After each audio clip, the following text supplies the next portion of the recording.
Allahu Akbar. Allahu Akbar. Allahu Akbar. Allahu Akbar. Allahu Akbar. Walillahil hamd.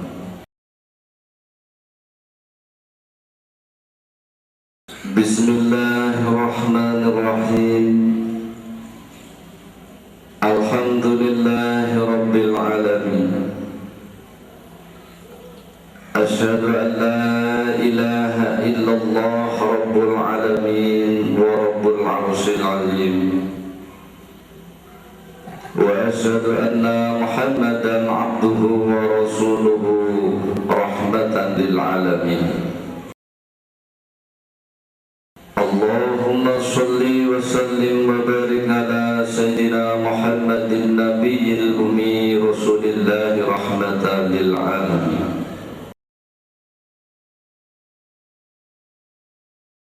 Bismillahirrahmanirrahim. Inna a'tainakal kautsar fasholli lirabbika wanhar. Inna sani'aka huwal abtar. Saudaraku hamba Allah, mengiringi dengan ayat tersebut Rasulullah sallallahu alaihi wasallam bersabda, yang mana aku telah diberitahu sebuah telaga Kausar,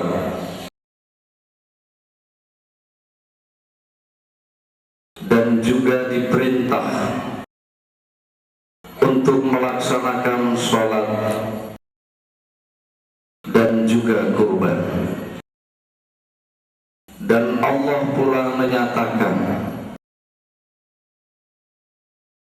celakalah atau putuslah orang-orang yang membencimu. Dan juga beliau bersabda,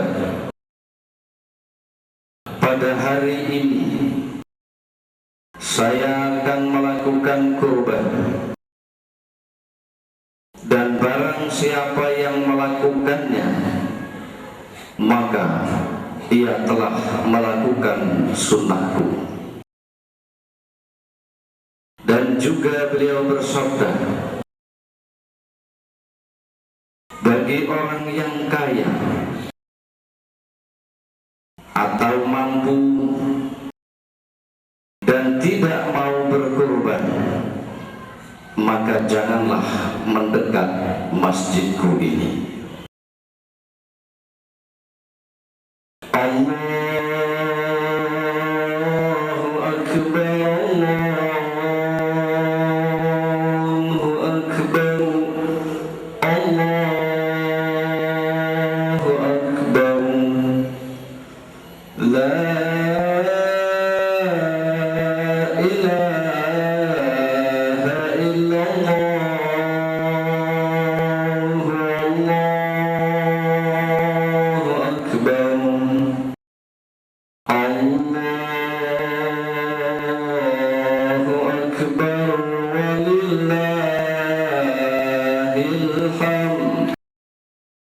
Saudaraku hamba Allah,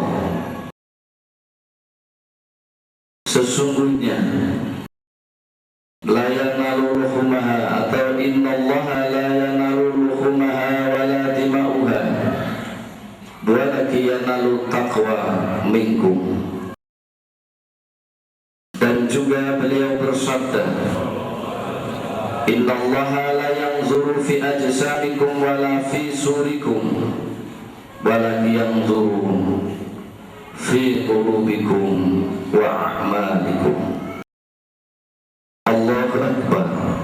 Walillahil hamd. Saudaraku hamba Allah,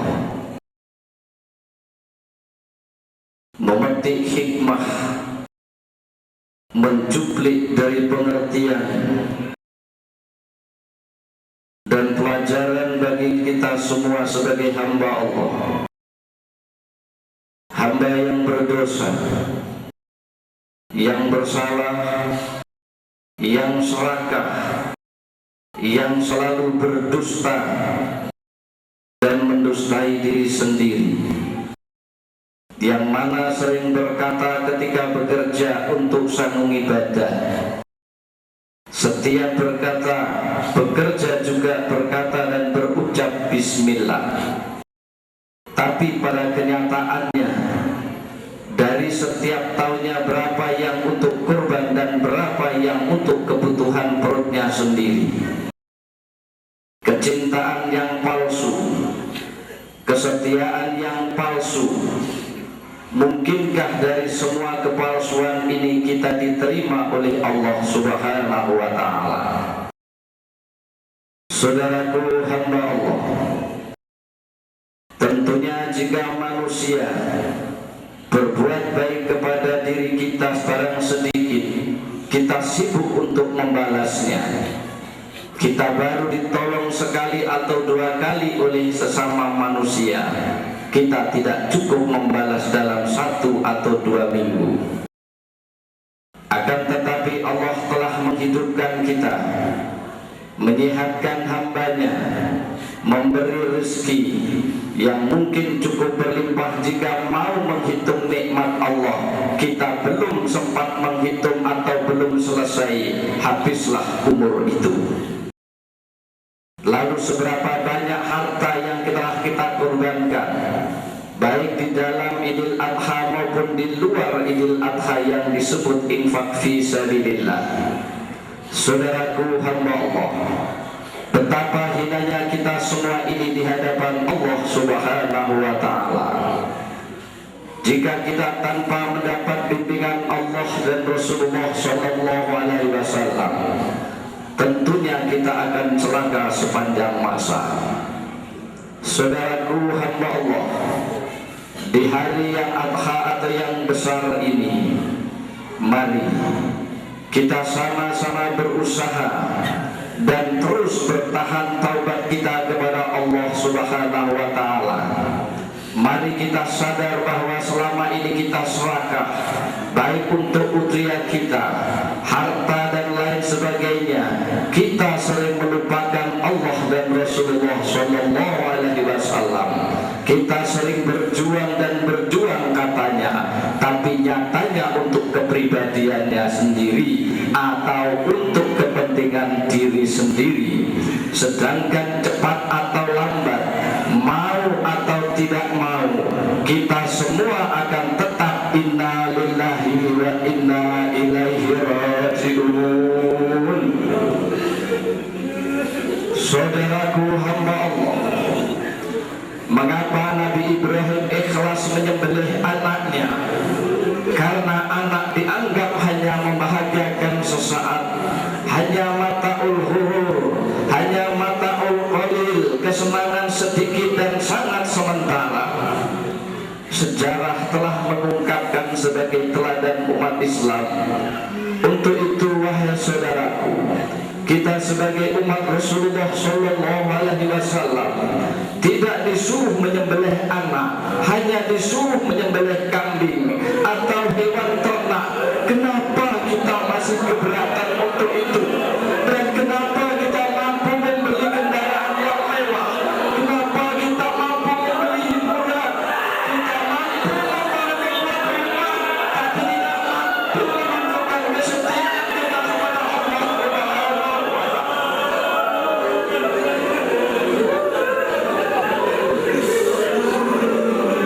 Sadarlah wahai saudaraku hamba Allah, kita sebagai hamba yang bersalah dan berdosa, kita sebagai hamba yang dusta, kita patut bersyukur kepada Allah yang mana kita ditolong untuk bertaubat. Mari kita memohon dan memohon kepada Allah agar kita semua dijaga dan dikuatkan keimanan dan keyakinan kita, ditingkatkan kecintaan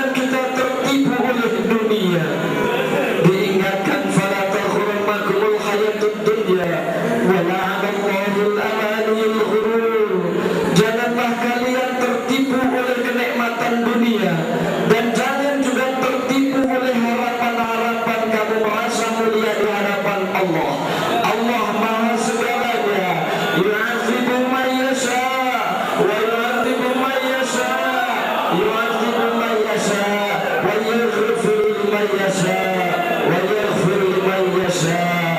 Ya Allah, tolonglah Imam Mahal dan semua jamaahnya itu ya Allah.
Saudaraku hamba Allah, Sayyidina Muhammad sallallahu alaihi wasallam diperintah untuk melaksanakan sholat dan kurban. Pada ayat yang ketiga, putuslah orang-orang yang membencimu. Jadi pemimpin Islam selalu dimusuhi oleh orang-orang yang tidak menyukainya. Kita sendiri jamaah taubat ini telah banyak mendapat hujatan, cacian dan tuduhan yang buruk. Kita harus tetap ingat mukhlishina lahuddin. Kita beribadah bukan untuk manusia. Kita berkorban bukan untuk manusia. Kita berbuat baik bukan untuk manusia. Untuk itu janganlah takut, kita terus selalu bertaubat dan bertaubat kepada Allah Subhanahu wa taala. Tingkatkanlah kesabaran dan ketawakalan karena Allah dan Rasulullah. Sekalipun kita dihujat, sekalipun kita diusir dari tempat kita tinggal, kita harus selalu lari dan lari kepada Allah Subhanahu wa taala. Itulah resiko pembawa kebenaran. Dan taubat bukanlah suatu hal yang salah. Di antara sekian yang terbaik manusia adalah manusia yang bertaubat, manusia yang merasa hina di sisi Allah Subhanahu wa taala. Orang yang selalu takwa di hadapan Allah, itulah orang-orang yang mulia di sisi Allah Subhanahu wa taala. Saudaraku hamba Allah, jika kita semua dihujat, dicaci maki dan dituduh hal yang buruk, maka jangan sekali-kali kita membalasnya. Kita cukup berucap inna lillahi wa inna ilaihi raji'un. Bersabarlah wahai saudaraku.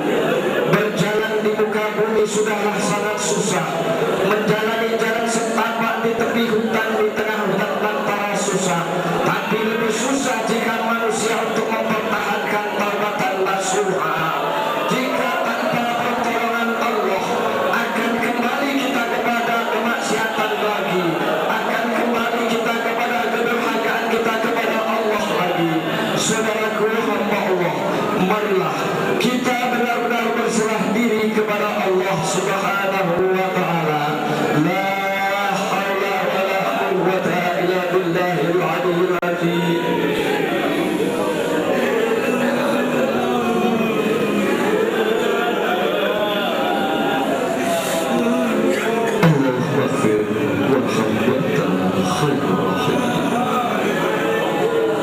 Bismillahirrahmanirrahim.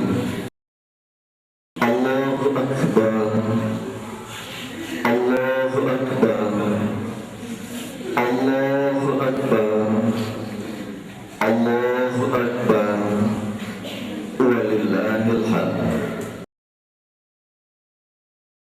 Bismillah, alhamdulillah.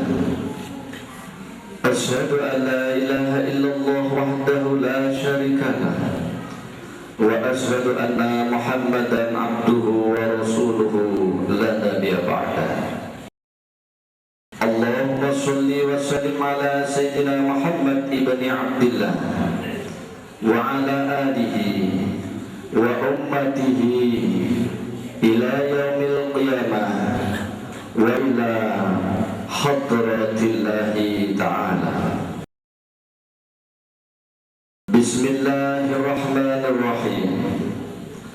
Allahumma salli wa sallim ala sayyidina Muhammadin nabiyil ummi rasulillahi rahmatan lil alamin. Bismillahirrahmanirrahim. Ya ayyuhallazina amanu tubu ilallahi taubatan nasuha. Saudaraku hamba Allah, di hari korban ini kita berusaha belajar membaca dari sekitar kita, mungkin dari keluarga kita sendiri. Semua dibutuhkan, yaitu korban. Demikian juga selain yang jelas disyariatkan pada Idul Adha, di setiap hari, di setiap waktu, setiap perjuangan dibutuhkan adalah pengorbanan. Islam berjuang selama 23 tahun. Berapa saudara-saudara kita dari kaum muhajirin dan kaum ansar yang menjadi korban? Mereka merelakan bukan hanya seekor atau 2 atau 10 ekor kambing. Mereka rela berkorban dirinya sendiri lillahi kalimatillahi. Allahu Akbar, Allahu Akbar. Kemudian sebatas berapa besar korban kita, yang mana kita mengakui sebagai seorang muslim. Sebatas manakah perjuangan kita? Saudaraku hamba Allah, demikian juga Indonesia untuk merdeka. Berapa saudara-saudara kakek nenek kita menjadi korban kemerdekaan ini. Mereka tidak juga hanya mengorbankan hartanya, bahkan mereka menghormatkan nyawanya, mengorbankan hartanya, jiwanya. Sebagian kaum wanita juga mengorbankan kehormatan mereka demi kemerdekaan ini. Saudaraku hamba Allah, kita di bumi yang merdeka, di bumi Nusantara yang bebas kita beribadah kepada Allah. Kita tidak dikejar Belanda, kita tidak dikejar oleh Jepang, tapi kita selalu dikejar oleh angkara murka diri sendiri. Janganlah takut dengan segala bencana-bencana alam. Diri ini selalu tertimpa bencana, gempa, runtuhlah iman dan akhlak kita. Mari kita selalu pertahankan diri ini. Banyak akhlak yang telah lenyap, banyak juga keimanan yang hilang, keyakinan yang mengambang. Ini adalah bencana besar bagi kita sendiri, wahai saudaraku. Kita berjuang dan berjuang setiap waktu. Mari kita potong satu persatu dari hal-hal yang buruk pada diri kita. Kita buang satu demi satu. Insya Allah dengan lillahi kalimatillah kita bisa melangkah dan melangkah selalu di jalan Allah Subhanahu wa ta'ala.